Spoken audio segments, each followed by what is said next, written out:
Dadangu kama ulivyoniagiza. Mimi mshenga sina baya. Nimewaletea bwana mke wenu huyu hapa, kajaa tele, yupo lele. Ndugu yangu, sisi kabla tujaanzaga kuongea maneno mengi tukayamaliza, lazima tukuruhusu mhusika uongee kwanza. Mimi bwana siwezi kutia neno kwa sababu mkubwa wangu yupo hapa. Dadangu azungumze tu. Amalize tu dada. Bwana mshenga, tunashukuru kwa kazi yangu ulokutuma, umefanya vizuri. Mke nimemuona. Maana huyu bwana kila nikimwambia anarukaruka kama ndege hapa.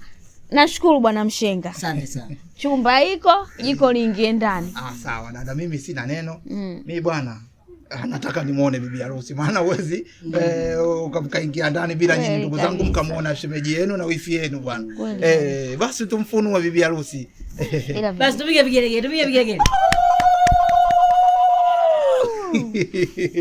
Aki ya Mungu pakala yani.